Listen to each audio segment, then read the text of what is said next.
Alrighty guys, welcome back to another video, and in this tutorial, what I want to do is I want to start showing you guys how to create apps with multiple screens or multiple views.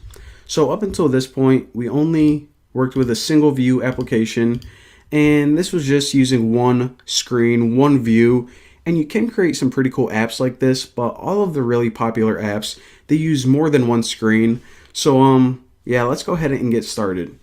Now there are a lot of different templates that you can use to get started, but the easiest way to learn, in my opinion, is just using this tabbed application. So what this does is if you select this and click next, it's going to start you off with two different views, two different screens. Now for this, I'll just name it like tab, I don't know, example. Everything else looks good. Next. Sure, that looks good right there. And alright, so let's go ahead and look at our storyboard first.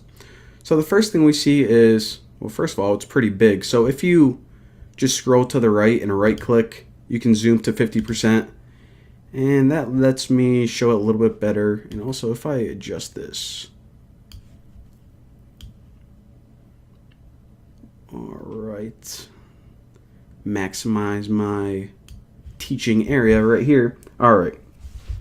So we see that it's not really set up like a typical app, like a single view application. Now here's what we have. We have one gray thing called a tab bar controller, and then we have two of these things that kind of look like the views we were used to before. So let's run this example again, seriously. And let's see what we got. Alright, so by default, before we add any code or add any things to the interface, this is what it gives us. Now this gray area, right here, this main thing on the left, what that is resembling is this down here. Now the reason that it's gray instead of a separate view is because that part, it doesn't change. No matter where you are in your app, this bottom bar, this tab bar controller, is always going to stay in place. It's not going to disappear or anything. Now these views, we can switch between them by clicking these buttons down here. Now of course we got two right now, the first view and the second view, and that was just what we are given by default, just to show us, you know, the bare basics of how this navigation controller works. Now let me go ahead and close out of this. And in order to really understand how everything is put together, instead of me just saying, okay, giving you a bunch of terminology, I think the easiest way is just to create a brand new screen. So we already have this first one, we already have a second one. Let's go ahead and create a third one, and we'll create this one manually. And once we see how to create it, we're going to understand piece by piece exactly how it's done. So to add another screen, what I want you guys to do is go, let me give myself a little bit more space.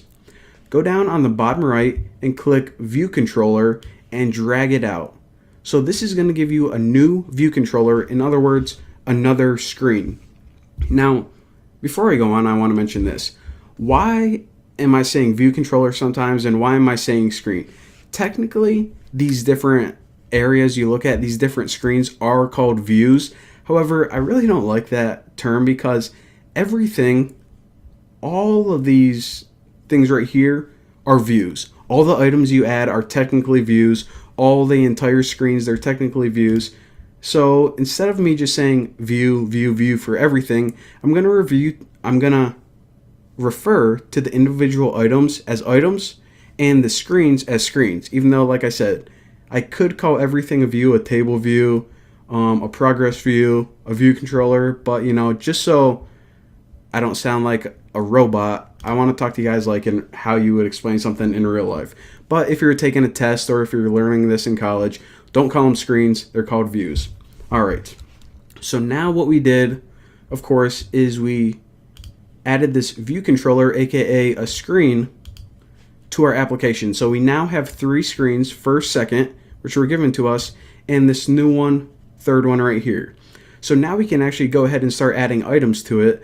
But since we kind of zoomed out, it may be hard to kind of play around with it. So I'm going to zoom back into 100%. And what can we add to this one? Let's just go ahead and add a label. So just add a label, and we'll say that this screen is for, I don't know, like your profile or something. I just don't want to say third because, I don't know, it's kind of boring to me. So we'll say that this is your profile page. Let me just click this and increase the font a little bit. Let's go with 30, a nice even 30. Alright, now another thing that I can stretch this, but what I'm going to do is just go to editor, size to fit content, and then it fits it for me the lazy way. And another thing I want to do is just change the background of this, just because all this white, I really wish that they did give you kind of a tinted background by default, because when I'm just like looking at this close up, I'm like, okay, where is it, on the left or right? And then I have to like search for it. So I like to give everything a nice little tint. Alright, how about this blue right there? Good enough. Alright, so now we have, like I said, 3 different views, 3 different screens. So now let's run this in the stimulator and check it out. Alright, we have the first one, we have the second one. Where the heck? Come on. I thought we just made a brand new view, a brand new screen.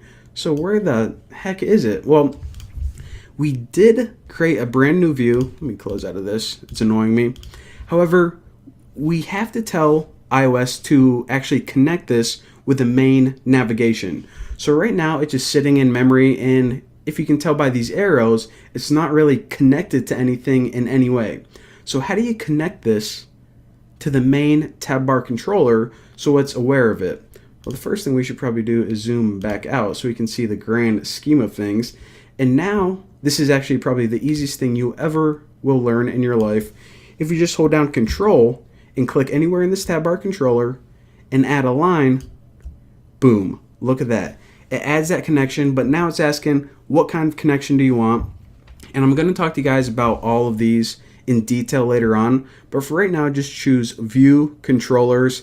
That's kind of like the default connection, and now you can see that we indeed do have an arrow. And another thing I want to point out, if I zoom back into 100%, I also want to show you guys that we have this third item or icon on the tab bar controller. So first, second, those link to those on the right, and this last one, this item, it links to this view right here. Now, another thing I want to point out, I keep forgetting, is you know how whenever I added that main view controller, that additional screen, I added it right below this tab bar controller. It doesn't really matter where you add it.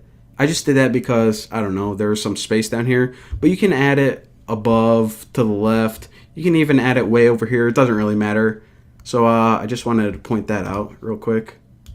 So anyways, zoom back into 100. And now let's go ahead and run this again and see what we're working with. Alright, so we got the first given to us by default, the second, and now we have this third right like that.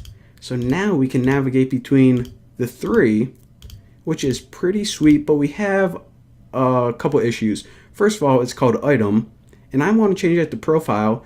Second, we're kind of missing an icon right here. So in the next tutorial, what I'm going to do is I'm going to show you guys how to fix all of those problems. And also, right now we just have a screen and it doesn't have any brains. So I'm going to show you guys how to add brains to your screens too.